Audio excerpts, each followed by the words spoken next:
Welcome back to our second segment of Chamber Exchange, a TV show. I want to thank our sponsors, Bank Hometown and St. Vincent Hospital, who helped make the show happen. Really kind of excited to have on our second segment Nate Fournier, who is the owner and general contractor of ReImagined Roots, and Lucy Smith, who is the vice president of sales and design. We have companies on regularly and members, but you got kind of a unique niche, I think, when we talk about your company and ReImagined Roots. Your mission is to revolutionize the American lawn and for a more resilient future. For a more resilient future. So maybe, Nate, we could start with you. What does that mean, and why does it matter? Yeah, I think it's a really, really important thing, which is why I've dedicated my life to showing people that there's a better way of interacting with our landscapes and designing our lawns.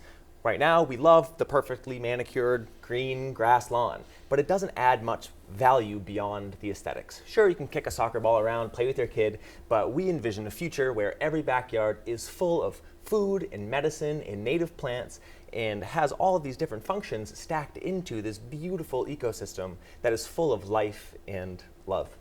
Right. And in some ways, maybe it's going back to the future, back kind of when days when people would regularly have a garden, both whether it be vegetables or lawn. So, but for whatever reason, I think we've been conditioned to have this, as you described, perfect lawn and treated with this and that. And so how do you begin that conversation, and is there kind of a renewed interest, Lucy, in people looking at this? Absolutely. I would say that a lot of people come to us because they know there's a better way. Maybe they're tired of mowing, or they know that our ecosystems really need our support and that we can steward our landscapes with intention beyond mowing the grass and spraying Roundup on the dandelions. And so the conversation really starts where the people that come to us are at. So some folks come with no knowledge of what the better way is, but they know there is one.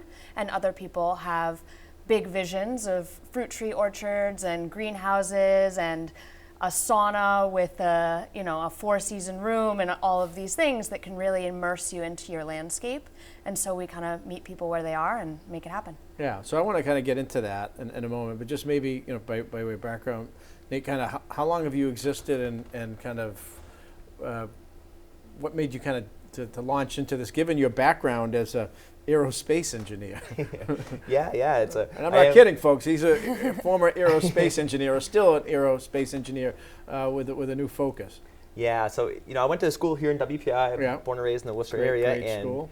I had a moment of realization after I got into the workforce. I thought I had my dream job, and I had this moment of clarity where I just recognized Mother Nature as the ultimate engineer, and how we spend so much of our efforts and our human intellect trying to come up with better solutions, when in reality, so many of the solutions to a lot of the problems we face are in our landscapes. And nature has spent billions of years of iterating and refining these relationships between all living things, and I think that our modern track of engineering and science really narrows our professional focus into in such a way that makes it difficult to see the holistic picture. And so being able to take a step back and see the interrelationships between the soil and the life in the soil, to the plants and the trees and the relationships all of these things share, and how we play a part in that, and making sure we understand that we are part of nature, we are not separate from it, and that reintegrating those relationships is so really Lucy, important. I'm watching the show right now. I have a 2-bedroom ranch, or I've got a 4-bedroom colonial, or I've got somebody in the suburbs or kind of a rural community might have some acreage, where you talked about orchards. How do you kind of start the conversation? Some people may say, I want a vegetable garden here, I'd like a flower garden. How do you kind of initiate and kind of explore and see what people want, and what are the maintenance issues, cost issues? Yeah, well, we start with asking a lot of questions. We get a really good sense of what people are looking for from an aesthetic standpoint, a use standpoint, really focusing on people's goals. But on a design level, we look at the edges of spaces. And so, even as you look around a room, you may say, okay, we put the trash can in the corner. We don't put the trash can in the middle of the room. That's not a very good use of space. And so looking at the edges of your landscape and saying, okay, these are opportunity zones that we can start to build in from. I've heard in a few different places the idea of your lawn as an area rug, not a wall-to-wall carpet. And so you can kind of bring in those edges to make better use of them.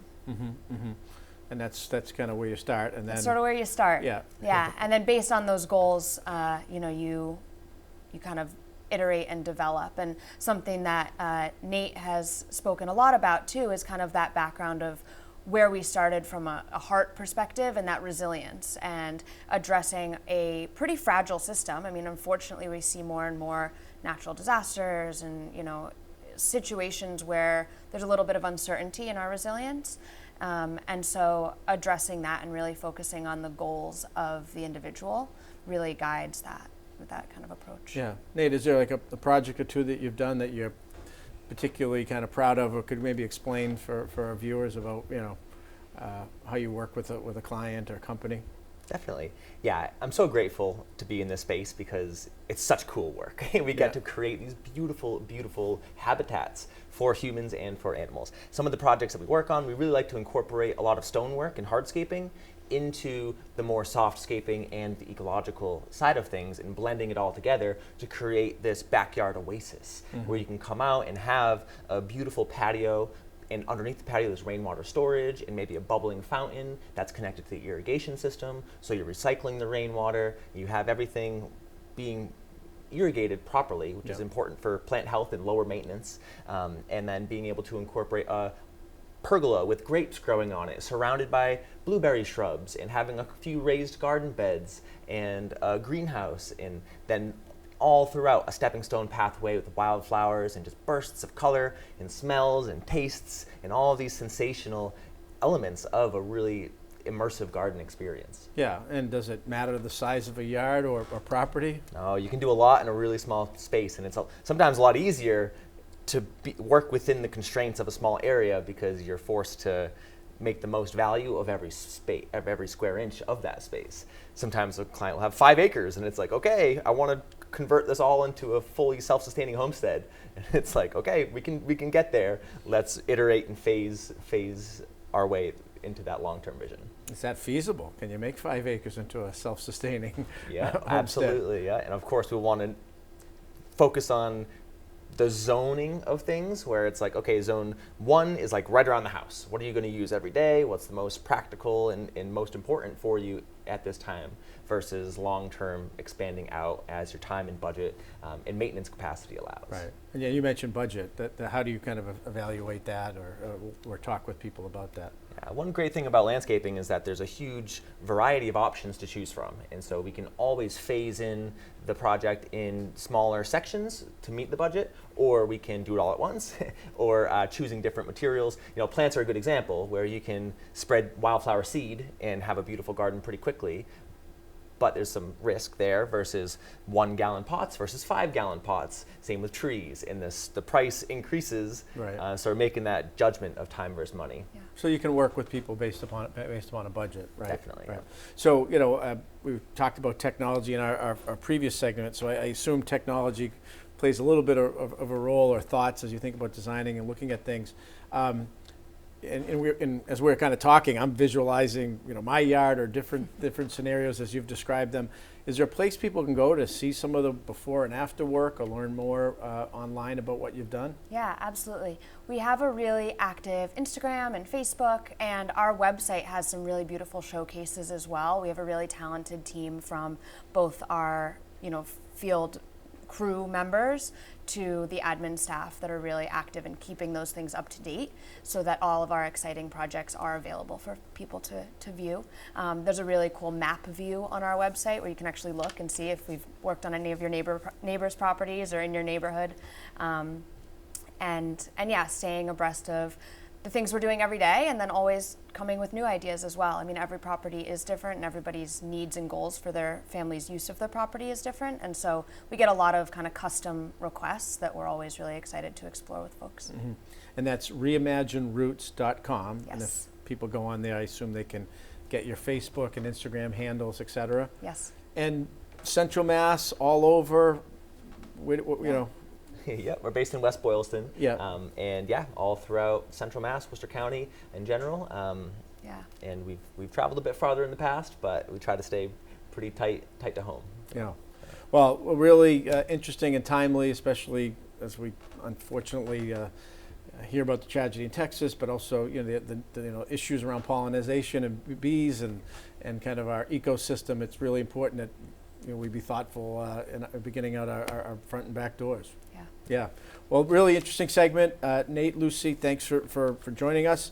Again, it's ReImagined Roots, and that's reimaginedroots.com to learn more. Thank you so much. All right, thanks. Awesome, thanks. We're going to come back on our final segment, talk about Italian heritage. These days, you've got your hands full in life. That's why we help you bank simply and securely with tools like Face ID and Touch ID. It's why we make it easy to make purchases on the go and get cash back while you're at it. Why we help you quickly deposit checks wherever you are. And it's why we lend a hand with sending and receiving money right from your phone. So even when you're on the move, you can manage your finances. Bank Hometown. Unlock your potential.